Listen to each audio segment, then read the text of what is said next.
Sveiki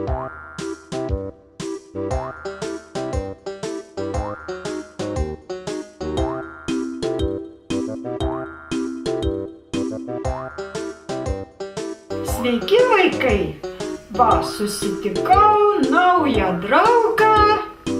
Kaip tavo vardas? Nežiniukas.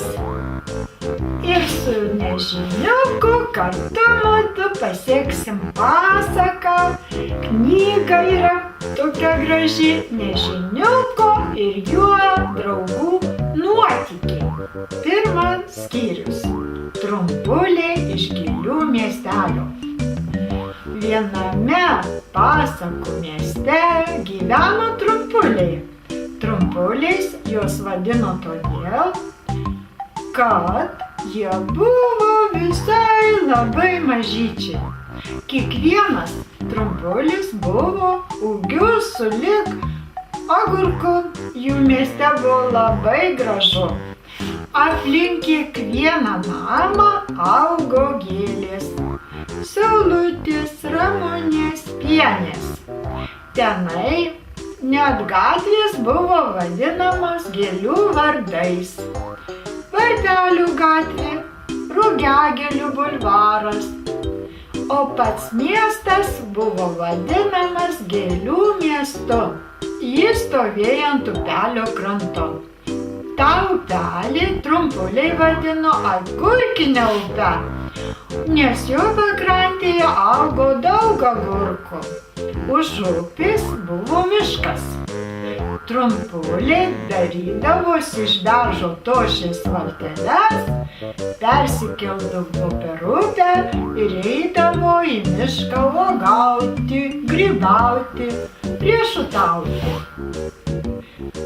Rinkti uogas jiems buvo sunku, nes trumpuliai buvo labai mažyčiai, o skinti riešutus dar sunkiau. Tekdavo lipti į aukštą krūmą ir dar tempti drauge pjūklą. Nei vienas trumpulis neįstengė nuskinti riešuto. Juos turėjo su pjūklu nupjauti. Grybus taip pat pjūklu pjaudavo. Nupjauna grybą prie pat šaknų, paskui supjausto jį dalimis ir tempia po gabaliuką namo.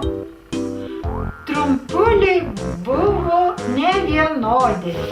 Vieni jų vadinosi mažiuliais, o kiti mažiulėmis.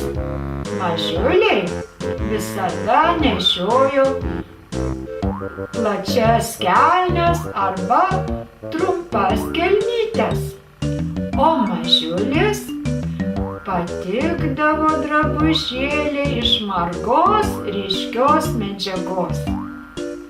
Mažiuliai nemėgdavo šukuotis ir todėl jų plaukai būdavo visada trumpai apkirpti, o mažiulių plaukai buvo ilgi.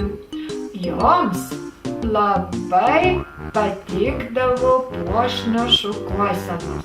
Plaukus augindavo ilgus ir pindavo į kasas ir įpindavo kaspinėlius, o ant viršugalvio papuošdavo raišteliais. Daugelis mažiulių labai didžiuodavosi, kad jie mažiuliai ir beveik nedraugaudavo su mažiulėmis, o mažiulės didžiuodavosi, kad jos mažiulės ir taip pat nenorėjo draugauti su mažiuliais. Jei mažiuliai susitikdavo gatvėje mažiulę, tai iš tolo pamačiusios pereidavo į kitą pusę. Ir gerai padarydavo, nes tarp mažiulių dažnai pasitaikydavo Tokių, kurie negalėdavo ramiai praeiti pro Mažiulę. O būtinai jai pasakydavo kokį užgaulų žodį, netgi pastumdavo, arba dar blogiau, už kasų tampydavo. Žinoma, ne visi Mažiuliai buvo tokie.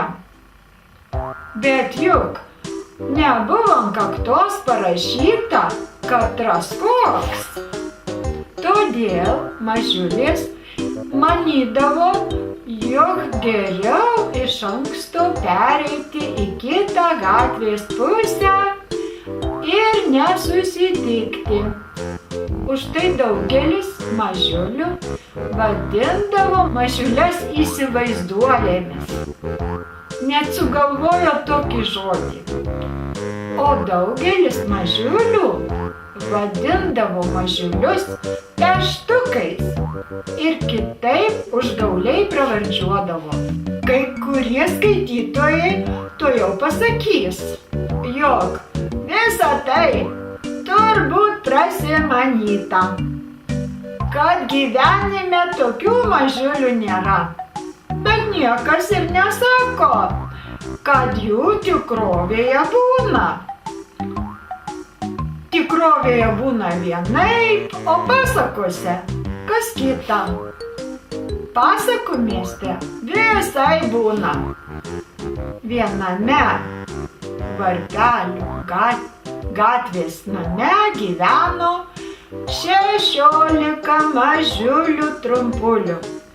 Vyriausias iš jų buvo Mažiulis trumpulis vardu Žinius.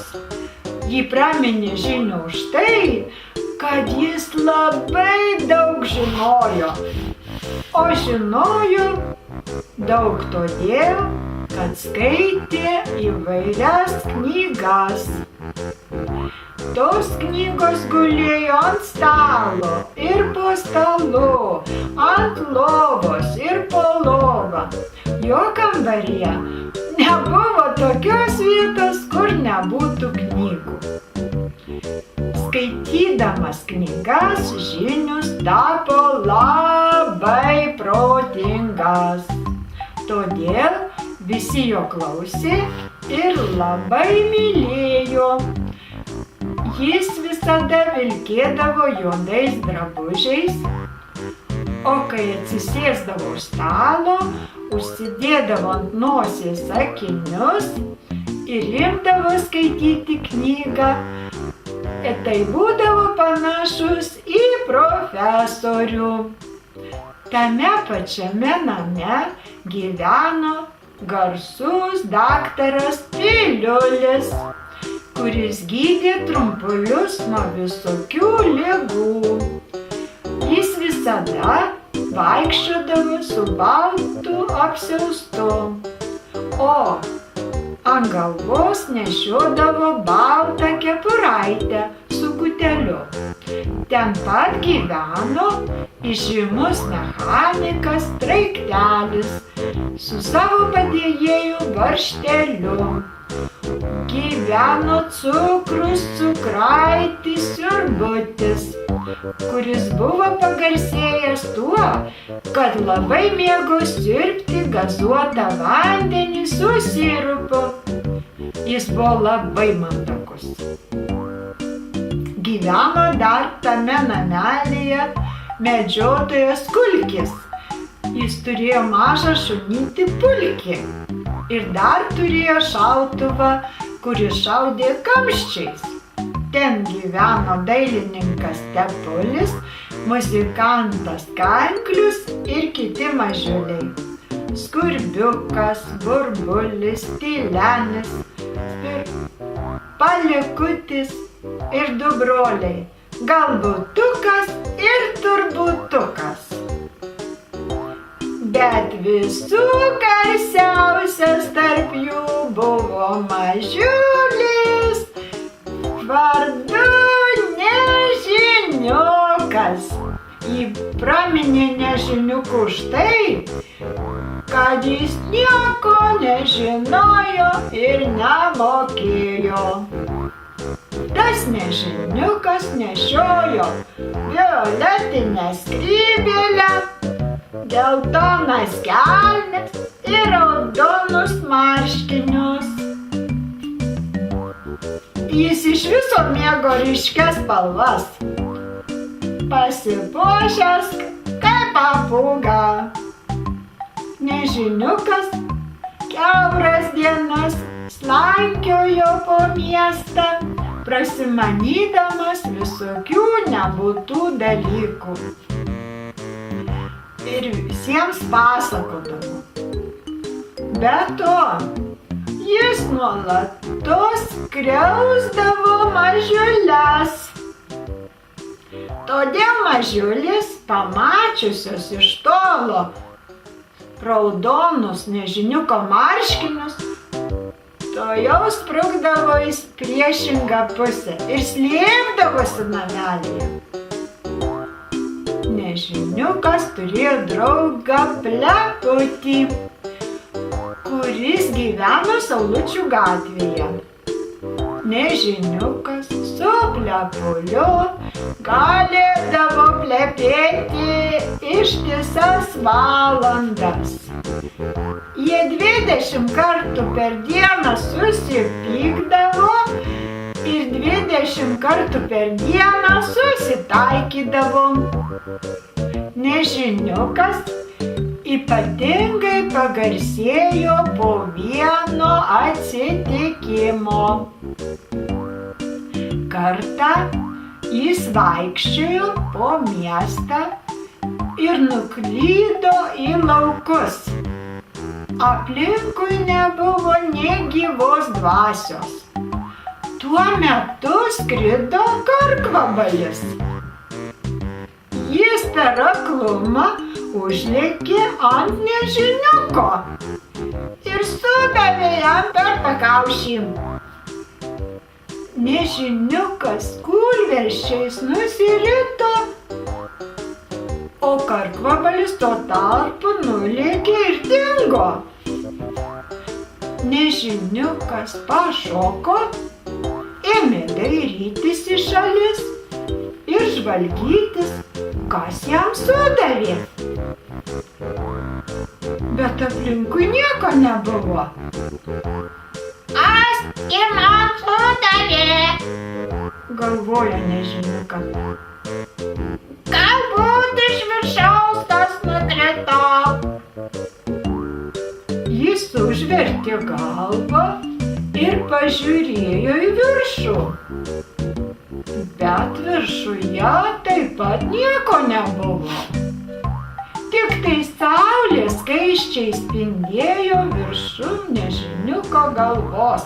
Vadinas, kažkas nuo saulės nukrito, tarė nežiniukas. Turbūt nuo saulės nuskilo koks gabalas ir davė man per galvą. Jis ėjo namo ir sutiko pažįstamą, kurį vadino Stiklaičiu. Tas Stiklaitis buvo garsus astronomas. Jis mokėjo padaryti iš sumuštų butelių padidinamuosius stiklus. Kai jis žiūrėdavo pro padidinamuosius stiklus į įvairius daiktus, tai tie daiktai atrodydavo didesni. Iš kelių tokių padidinamųjų stiklų Stiklaitis buvo pasidaręs didelį žiūroną, pro kurį buvo galima žiūrėti į mėnulį ir į žvaigždes. Šitaip jis pasidarė astronomas. Klausyk, Stiklaiti, tarė nežiniukas. Supranti, kas atsitiko? Supranti, nuo saulės atskilo gabalas ir man sudavė tu, nežiniuk, nusijuokė Stiklaitis. Jeigu nuo saulės būtų skilęs gabalas, tai tave būtų priploję kaip blyną. Saulė juk didelė, ji didesnė už visą mūsų žemę. Negali būti, atsakė nežiniukas. Man rodos, kad saulė nedidesnė už lėkštę. Mums taip tik atrodo, nes saulė labai toli nuo mūsų. Saulė milžiniškas įkaitęs rutulys. Tai aš pro savo vamzdį mačiau. Jeigu nuo saulės atskiltų nors mažytis gabaliukas, tai jis sugriautų visą mūsų miestą. Mat kaip, atsakė nežiniukas. O aš nežinojau, kad saulė tokia didelė. Eisiu papasakosiu saviškiams. Galbūt jie apie tai negirdėję. O tu vis dėlto pažiūrėk į saulę pro savo vamzdį. Gal ji tikrai suskilus? Nežiniukas nuėjo namo ir visiems, ką tik pakeliui sutiko, pasakojo. Broleliai, ar jūs žinote, kokia saulė didelė? Ji didesnė už visą mūsų žemę. Štai kokia didelė. Taigi, broleliai, nuo saulės atskilo gabalas ir lekia tiesiai į mus. Greitai jis nukris ir mus visus sutraiškys. Baisu! Nueikite ir paklauskite Stiklaičio. Visi juokėsi, nes žinojo, kad nežiniukas plepys, o nežiniukas pasileido bėgti, kiek tik išgali ir rėkti. Broleliai, gelbėkitės, gabalas krenta. Koks gabalas? Klausė ji. Gabalas, nuo saulės gabalas krenta. Greitai trinktels ir visiems bus galas. Žinote, kokia saulė? Ji didesnė už visą mūsų žemę. Ką tu prasimanai? Nieko neprasimanau. Taip Stiklaitis sakė. Jis pro savo vamzdį matė. Visi išbėgo į kiemą ir ėmė žiūrėti į saulę. Žiūrėjo, kol iš akių ištryško ašaros. Visiems per aklumą ėmė rodytis, tarsi saulė tikrai būtų suskilusi, o nežiniukas šaukė. Gelbėkitės! Nelaimė, gelbėkitės! Visi ėmė stvarstyti savo daiktus. Tepulis pasiėmė dažus ir teptuką, kanklius, instrumentus ir smuiką ir varinę dūdą. Daktaras Piliulis blaškėsi po visą namą ir ieškojo kelioninės vaistinėlės, kuri buvo užsimetusi. Spurgutis tvėrė kaliošus skėtį ir jau buvo išbėgęs už vartų, kai pasigirdo žiniaus balsas. Nusiraminkite, broleliai, nėra Nieko baisaus. Argi jūs nežinote nežiniuko? Jis yra plepys. Visą tai jis prasimanė. Prasimaniau? Suriko nežiniukas. Nueikite tik tai ir paklausykite stiklaičio.